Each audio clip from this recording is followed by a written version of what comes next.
दोस्तों, हमने अपने आसपास अक्सर लोगों को अलग अलग चीजों को नापते हुए देखा है, उनकी लंबाई को पता करते हुए देखा है। जैसे कि कोई बोलता है मैं 6 फीट का हूं तो कोई बोलता है मैं इतने फीट का हूं। लेकिन क्या आपने कभी अपने आसपास मौजूद चीजों की लंबाई जानने की कोशिश की है और उनको नापने की कोशिश की है?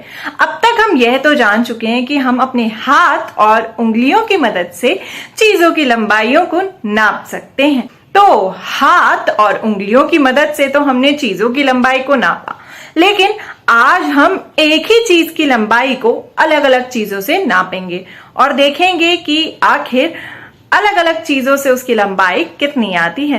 तो चलिए हम देखते हैं कि आज हम किन किन चीजों से मेरे लैपटॉप की लंबाई को नाप सकते हैं। तो सबसे पहले मैं इस लैपटॉप को नापूंगी अपने हाथ से, यानी कि बित्ते से, हैंड स्पैन से। तो सबसे पहले मैंने छोटी उंगली अपनी जो है वो एक छोर पर लैपटॉप के रखी और अपने हाथ को यूं फैलाया तो ये यहाँ तक आया। फिर जहां अंगूठा खत्म हुआ वहां मैंने अपनी छोटी उंगली दोबारा रखी और हाथ फैलाया तो हाथ जो है, जो मेरा अंगूठा है, वो लैपटॉप के दूसरे छोर पर पहुंच गया है। और यह कितने हाथों के द्वारा हुआ, कितनी बार मैंने अपने हाथ को फैलाया? यह हुआ 2 बित्ते जितना, यानी कि 2 हैंड स्पैन, 1 और यह 2।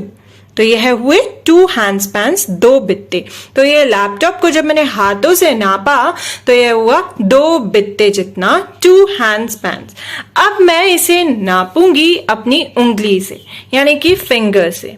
तो यह मैंने एक उंगली रखी इस तरह से।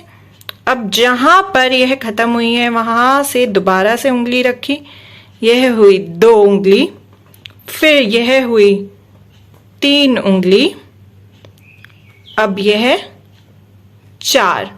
तो कुल मिला के कितनी उंगलियों में ये लैपटॉप की लंबाई जो है मैंने नाप ली? 4 उंगलियों में, यानी 4 फिंगर्स।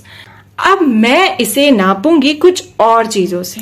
तो मेरे पास मौजूद है यहाँ 2 चीजें, एक तो यह पेन और एक यह नोट। इनकी मदद से अब मैं इस लैपटॉप को नापने वाली हूं। तो चलिए दोस्तों देखते हैं। तो सबसे पहले मैं इस नोट की मदद से, 20 का नोट मेरे पास है, इस नोट की मदद से इस लैपटॉप की लंबाई को नापूंगी। तो मैंने नोट को के एक छोर को लैपटॉप के एक छोर पर रखा, तो यहां से शुरू करा, यह हुआ 1 नोट जितना। अब जहां ये नोट खत्म हो रहा है वहीं से मैंने इसे ऐसे घुमा दिया और यह देखें, यह दूसरी बार नोट इस्तेमाल हुआ तो यह 2 नोट। और अब फिर से जहां खत्म हुआ मैंने वहां घुमा दिया तो यह हुआ तीसरी दफा। तो कितनी बार यह नोट का इस्तेमाल हुआ इस लंबाई को नापने के लिए? यह इस्तेमाल हुआ 3 दफा। तो यह हुआ कितना लंबा लैपटॉप? 3 नोट लंबा, 3 नोट्स लॉन्ग। अब हमारे पास एक और चीज बची है जिसकी मदद से हम ये लैपटॉप नापेंगे और वो है यह पेन। तो चलिए देखते हैं कि कितना लंबा यह लैपटॉप है इस पेन के अकॉर्डिंग।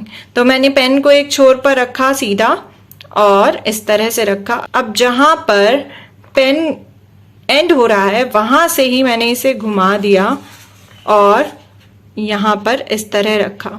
तो यह दूसरी बार पेन का इस्तेमाल हुआ तो 2 पेन, और इसके बाद फिर से मैंने घुमा दिया तो ये तकरीबन 3 पेन। थोड़ा सा बाहर जा रहा है पेन, यानी 3 से कम ही इस्तेमाल हुए हैं।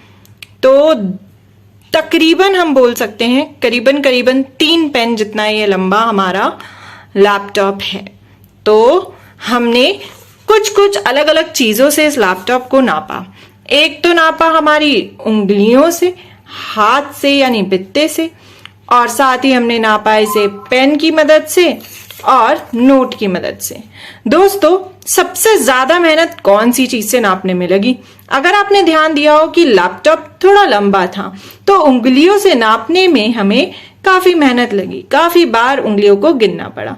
वहीं जब हमने उसे हाथ की मदद से यानी बित्ते की मदद से नापा तो काफी आसानी से 2 बित्तों में ही ये लैपटॉप नप गया।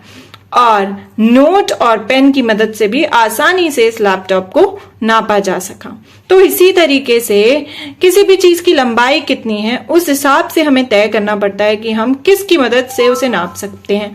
अब अगर कहीं यहाँ पे कोई छोटी चीज होती, जैसे कि शायद ये पेन, तो हम इसे बित्ते की मदद से आसानी से नहीं नाप सकते थे।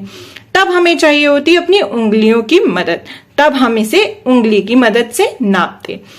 तो दोस्तों, हमने मिलकर मेरे लैपटॉप को नापा बित्ते की मदद से, यानी हैंडस्पैन की मदद से, फिंगर्स की मदद से, साथ ही पेन और नोट की मदद से।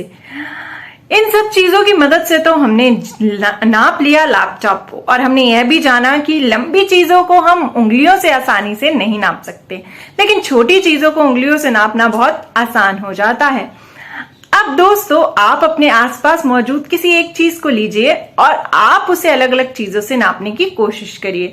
पहले बित्ते से, फिर उंगलियों से, और फिर शायद पेन या नोट से, या फिर कोई और चीज आपके आसपास मौजूद हो, जैसे कि माचिस की तीली, या फिर टूथपिक, या फिर शायद कोई और चीज जिसकी मदद से आप उसकी लंबाई को नाप सकें।